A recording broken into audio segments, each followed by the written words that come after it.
विद्यार्थी मित्रांनो, सह्याद्री ट्युटोरियल्स मध्ये तुमचं स्वागत आहे. वायवा सीरीज सुरुवात जेव्हा केली होती ना, तेव्हा मी फक्त थेरॉटिकल क्वेश्चन्स घेणार होतो. फक्त थेरॉटिकल, की ज्याचा आन्सर विदिन सेकंड आपल्याला मिळतं. बरोबर आहे.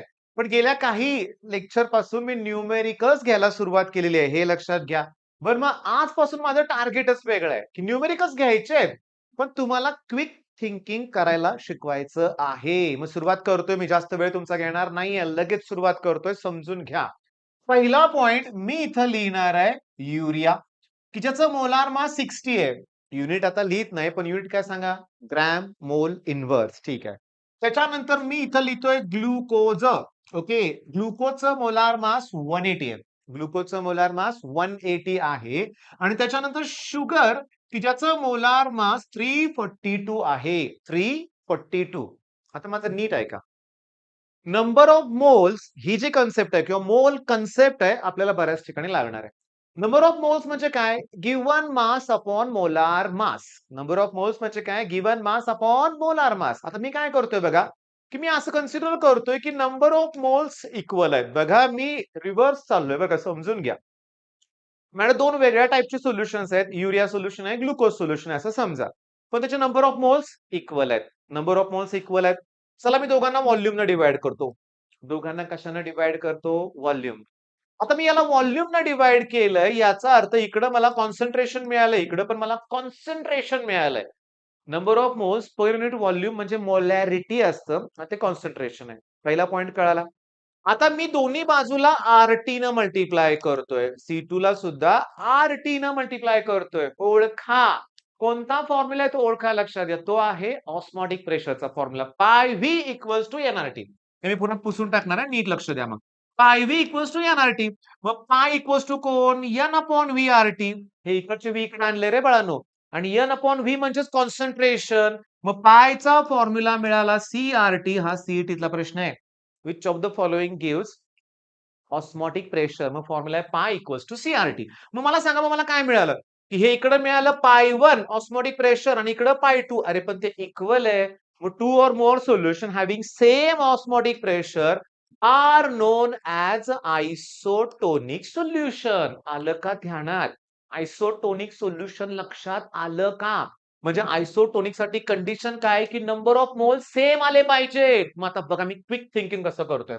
मग जर मला 6% युरिया सोल्युशन दिलं असेल, पर्सेंटेज जेवढे पर्सेंटेज तेवढेच ग्रॅम घ्यायचे. जेवढे पर्सेंटेज तेवढेच ग्रॅम. जर मला 6% युरिया सोल्युशन दिलं असेल, तर मला 18% ग्लुकोज सोल्युशन घेतलं पाहिजे रे बाळांनो. कसं? 6 हे गिव्हन मास आहे. 60 हे मोलार मास आहे. 6 ला 60 डिवाइड करा 1/10. मग 18 ला 1 डिवाइड करा 1/10. 1/10 आणायचा आन्सर ना.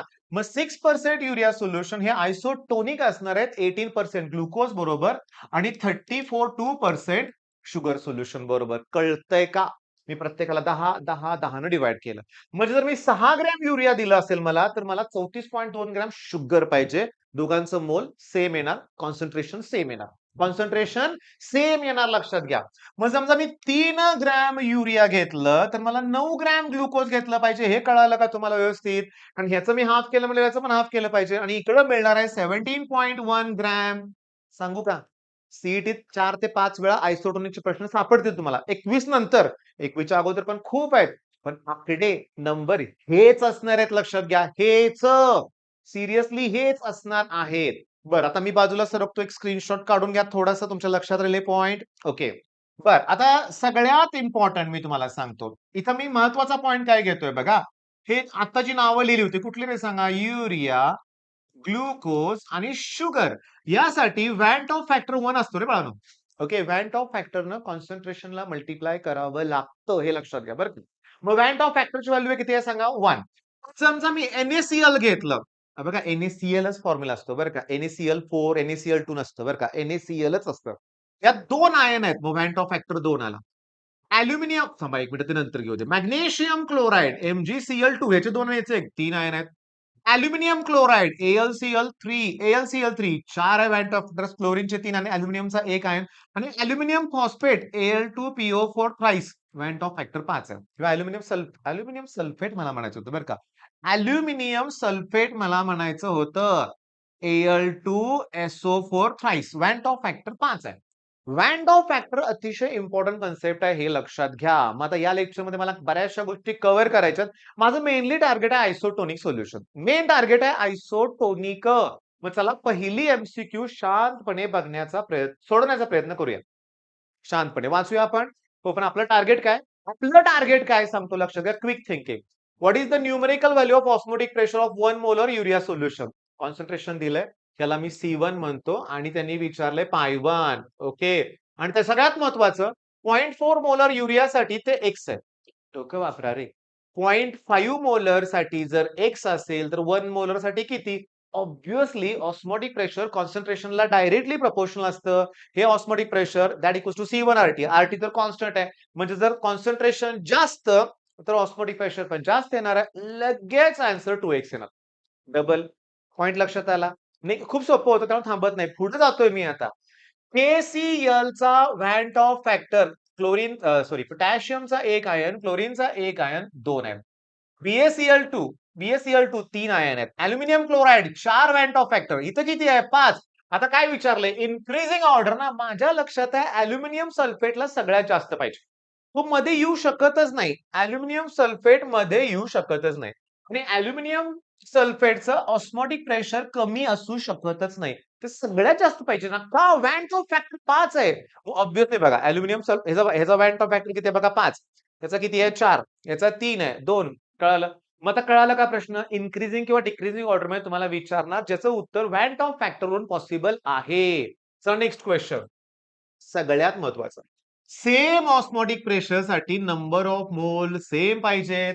6 ग्रॅम युरियासाठी इथं मला शुगर 34.2 ग्रॅम घेतली तर इक्वल आपण इरेज केलं रे. इथं मी आता मला हे अंडू नाही करता येणार बरं का लक्षात घ्या. खूप लिहिलंय इथं मी. पण तुम्ही स्क्रीनशॉट काढला होता ना. मी तर लिहिलं होतं ना युरिया, ग्लुकोज हे. युरियासाठी 6 ग्रॅम, ग्लुकोजसाठी 18 ग्रॅम आणि शुगरसाठी 34.2 पाहिजे होतं. नाही. बरं. शुगरसाठी 34.2 पाहिजे. नाही. आता बघा इथं लक्षात घ्या. 3 ग्रॅम युरिया हे बरोबर आहे.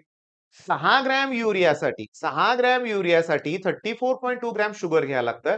मग 3 साठी 17.1 मगाशी बघा आकडे तेच होते, नंबर तेच होते. 3 ग्रॅम साठी 34.2 चालणार नाही. म्हणजे मी कुठला फॉर्म्युलाच वापरत नाही. माझ्या डोक्यात फिक्स बसले माझे मोलार मास पार्ट आहेत. युरिया 60, ग्लुकोज 180 आणि शुगर 342. मग युरियासाठी जर मी 3 ग्रॅम घेतलं तर शुगर 17.1 ग्रॅम घेतलं पाहिजे. मग त्यांचे नंबर ऑफ मोल्स इक्वल येतील. अरे पण प्रत्येक वेळेस इक्वल कुठं पाहिजेत मला? काही केसमध्ये वेगळं सुद्धा होऊ शकतं. पण थांबा. कॉन्सन्ट्रेशन दिलंय. त्याचा व्हॅन्ट ऑफ फॅक्टर 2 आहे. त्याने याला मल्टिप्लाय करा 0.4 होणार. हे आपल्या पुस्तकात आहे. सोल्युशन टॉपिकमध्ये शेवटचं सेकंडला सॉल्व्ह प्रॉब्लेम असा आहे. तुम्ही बघा. याचा व्हॅन्ट ऑफ फॅक्टर 2 आहे. सल्फेट आणि मॅग्नेशियमचा 1 आहे. ह्याला मल्टिप्लाय करा 0.6. याचा व्हॅन्ट ऑफ फॅक्टर 3 आहे. याला मल्टिप्लाय करा 0.3. याचा व्हॅन्ट ऑफ फॅक्टर 5 आहे. त्याने याला मल्टिप्लाय करा 0.5. याचा अर्थ डी साठी सगळ्यात मोठी व्हॅल्यू पाहिजे. डी साठी सगळ्यात मोठी व्हॅल्यू पाहिजे. इथं बघा रे भावने हे बरोबर आहे का? DB बरोबर आहे असं वाटतं बघा. डी साठी सगळ्यात मोठी व्हॅल्यू आहे 2.5 लिहून बघूया आपण. बी साठी 0.6, ए साठी 0.4 आणि सी साठी 0.3 हे आन्सर बरोबर आहे. मग तुम्हाला अख्खा टाइप कळाला आणि असे खूप प्रश्न आहेत. मी खूप कमी घेतलेत. माझं टार्गेट आहे 10 मिनिटाच्या आत लेक्चर संपवायचं आहे आणि संपणार आहे 10च्या आत, 10 मिनिटाच्या आत. सगळ्यात महत्वाचं lowest freezing point depression watt of factor ज्याचा कमी लोएस्ट डिप्रेशन. चला इथं NaCl4 नसतं, NaCl असतंय. 2 ने याला मल्टिप्लाय करा 0.2. इथं 2 ने याला मल्टिप्लाय करा 0.16. 2 ने याला मल्टिप्लाय करा 0.1. 5 ने याला मल्टिप्लाय करा 6.30 0.3 हे आन्सर आहे. याचं फ्रीजिंग पॉइंट डिप्रेशन लोएस्ट असणार आहे कारण व्हॅन्ट ऑफ फॅक्टर आणि कॉन्सन्ट्रेशनचा प्रॉडक्ट लोएस्ट आलाय लक्षात घ्या.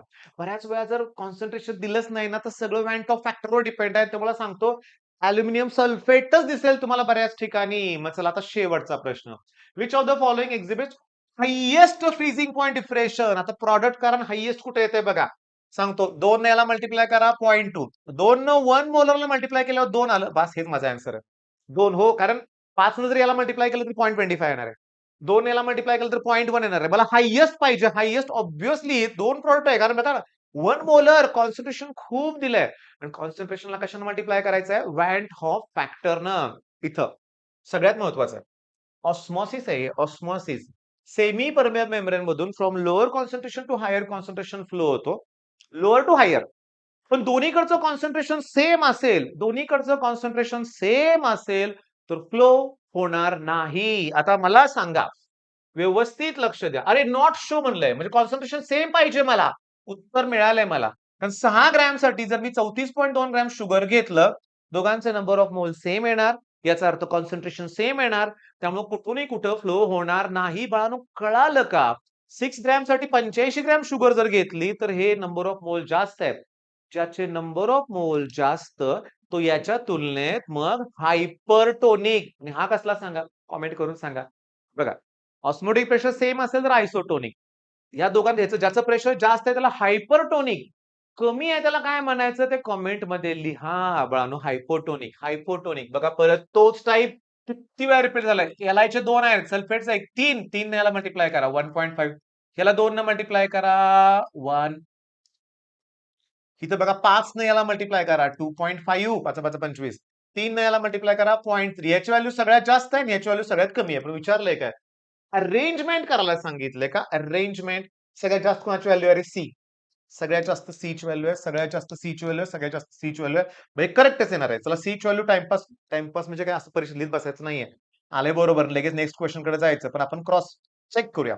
ए साठी व्हॅल्यू 1.5, बी साठी व्हॅल्यू 1 आणि ह्याचे 0.3. आलं ना बघा? आहे की नाही बरोबर? किती सोपं आहे. तुम्हाला काय जमलं पाहिजे? फक्त वॅन हॉफ फॅक्टर. चला झाले क्वेश्चन आणि 1-1.5 मिनिटं एक्स्ट्रा वेळ लागला. काही हरकत नाही. क्विक कॅल्क्युलेशन साठी आता फॉर्म्युला लिहायचं नाही. Number of mole equal to given mass upon molar mass. हे युरियासाठी आकडे लक्षात ठेवायचे. परीक्षेत तुम्हाला 3 ग्रॅम युरिया देतील, 6 ग्रॅम युरिया देतील, नाहीतर 30 ग्रॅम देतील, 20 ग्रॅम. तुम्हाला डोक्यात ठेवायचं की नंबर ऑफ मोल्स क्विकली काढता आलं पाहिजे. पण जर नंबर ऑफ मोल्स काढले, त्याला तुम्ही अवॅगॅड्रोज नंबरनं मल्टिप्लाय केलं. बघा, नंबर ऑफ मोल्स तुम्ही काढले आणि त्याला तुम्ही अवॅगॅड्रोज नंबरनं मल्टिप्लाय केलं. नंबर ऑफ मोल्स काढून. बघा मी तुम्हाला सांगतोय अख्खा पुढचा टाइप घ्यायला लागलोय मी. नंबर ऑफ मोल्सला अवॅगॅड्रो नंबरनं मल्टिप्लाय केलं की मॉलिक्यूल मिळतात. मॉलिक्यूल. आता मला युरियाचा फॉर्म्युला माहित आहे. Carbon oxygen double bond NH2 आणि NH2. जर मला हायड्रोजन ॲटम काढायचे असतील, तर जेवढे तुमच्याकडे मॉलिक्यूल आहेत त्याला 4 न मल्टिप्लाय करा रे. कारण हायड्रोजन 4 आहेत.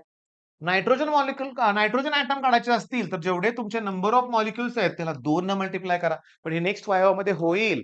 तर मी तुम्हाला एक रिक्वेस्ट करतोय. माझं झालं की हे व्हिडिओ बघितला की संपलं असं नाहीये. तुम्ही सारखं ना ॲप्लिकेशन्स ओपन करा. मार्क्स असू दे, एक्झाम गोल असू दे. हे प्रश्न शोधायचे.